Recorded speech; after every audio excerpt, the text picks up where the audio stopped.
আমরা আজকে NS Lookup সম্পর্কে জানব। তো NS Lookup আসলে কি? NS Lookup হচ্ছে একটি ইউটিলিটি প্রোগ্রাম যেটার মাধ্যমে আমরা ইন্টারনেটে যে সকল সার্ভার রয়েছে সেগুলোর যাবতীয় তথ্য সংগ্রহ করতে পারি। তো NS Lookup কমান্ডটি আপনি কেন ব্যবহার করবেন? NS Lookup কমান্ডটি আপনি ব্যবহার করবেন যে হচ্ছে আপনার কোনো একটি ওয়েবসাইটে ডোমেইন নেম বা ওয়েবসাইটের নেমটি আপনি জানেন, আপনার কোনো কারণে তার আইপি অ্যাড্রেস জানার প্রয়োজন হচ্ছে। তো সেক্ষেত্রে আপনাকে NS Lookup কমান্ডটি ব্যবহার করতে হবে। তো NS Lookup কমান্ডটি লেখার জন্য বা ব্যবহার করার জন্য আমাদের সিএমডি বা কমান্ড প্রম্পট অপশনটি ব্যবহার করতে হবে। তো এই সিএমডি অপশনটি বা কমান্ড প্রম্পট অপশনটি আমরা দুইভাবে আনতে পারি। কীভাবে? একটি হচ্ছে উইন্ডোজের যে সার্চ অপশনটি রয়েছে সেখানে এসে সিএমডি তারপর ইন্টার প্রেস করলেই চলে আসবে, অথবা আপনি চাইলে উইন্ডোজ প্লাস আর এই বাটন দুটি একসাথে চেপে সিএমডি লিখে তারপর ওকে বা ইন্টার প্রেস করলেই কমান্ড প্রম্পট অপশনটি চলে আসবে। তো NS Lookup কমান্ডটি যদি আপনি লিখতে চান, আপনাকে অবশ্যই যে ওয়েবসাইটের আইপি অ্যাড্রেসটি জানতে চাচ্ছেন সেই ওয়েবসাইটের নাম বা ডোমেইন নেম বা ডিএনএস নেমটি লিখতে হবে। তো সেক্ষেত্রে NS Lookup কমান্ডটি আমরা তিনভাবে লিখতে পারি। প্রথম ভাগটি হচ্ছে বা প্রথম যে ওয়েটি আছে সেটি হচ্ছে NS Lookup লিখলাম আমি, NS Lookup। তারপর আমরা যদি গুগলের আইপি অ্যাড্রেস জানতে চাই সেক্ষেত্রে google.com। তারপর আপনি যেই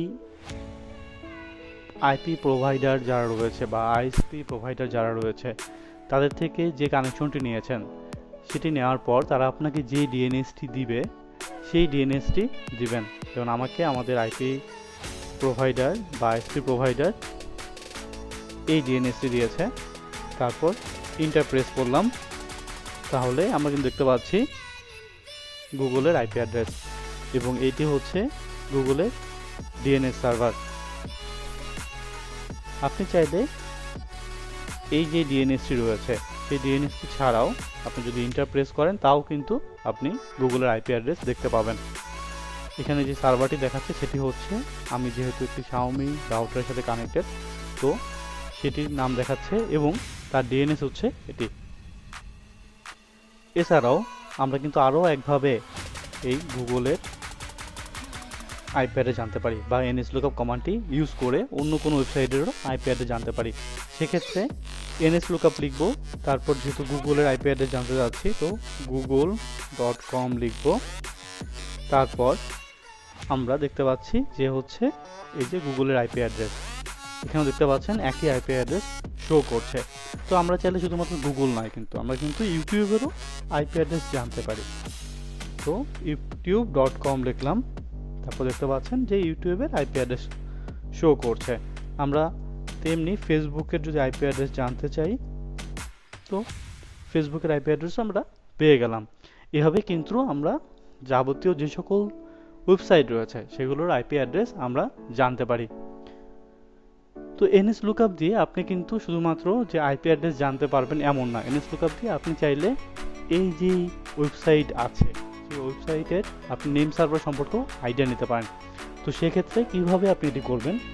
সাপোজ আপনি যদি গুগলেরই নেম সার্ভার সম্পর্কে জানতে চান তাহলে set type is equal to NS, এটি মানে হচ্ছে আপনি নেম সার্ভার সার্চ করতে যাচ্ছেন। তো তারপর ইন্টার প্রেস করলেন, তারপর google.com দেখলাম। তো এখানে দেখতে পাচ্ছি গুগলের যে সকল নেম সার্ভার রয়েছে সেগুলো সম্পর্কে তথ্য আমরা পেয়ে যাচ্ছি। তো একইভাবে আমরা চাইলে কিন্তু অন্যান্য ওয়েবসাইটেরও এই নেম সার্ভার সম্পর্কে জানতে পারি। তো আমরা যদি ইউটিউব সম্পর্কে জানতে চাই set type is equal to NS, তারপর youtube.com, এখানে দেখতে পাচ্ছি যে youtube.com এর নেম সার্ভার সম্পর্কে আমরা জানতে পারছি। আমরা শুধুমাত্র নেম সার্ভার না, এটির মাধ্যমে কিন্তু আমরা মেইল এক্সচেঞ্জার বা হচ্ছে আদার অনেক ইনফরমেশন জানতে পারি। তো যদি মেইল এক্সচেঞ্জার সম্পর্কে জানতে চাই আমরা এখানে set type is equal to MX লিখব, মেইল এক্সচেঞ্জার, তারপর ইন্টার প্রেস করব, তারপর গুগলের যদি জানতে চাই তো google.com লিখলাম, এখানে দেখতে পাবো গুগলের মেল এক্সচেঞ্জার সম্পর্কে। আমরা যদি ইউটিউব সম্পর্কে জানতে চাই,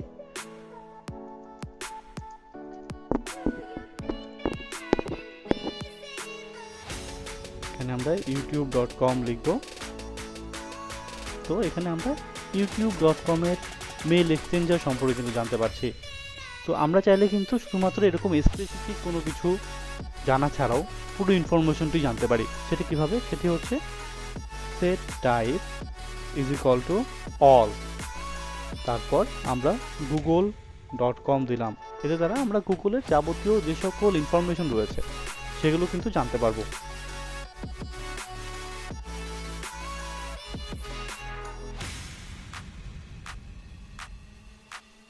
একটু সময় লাগছে।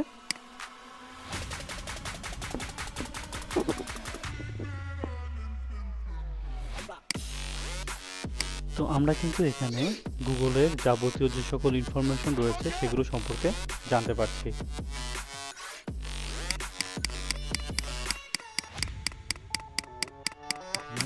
গুগলের যাবতীয় ইনফরমেশন আমরা দেখতেই পাচ্ছি।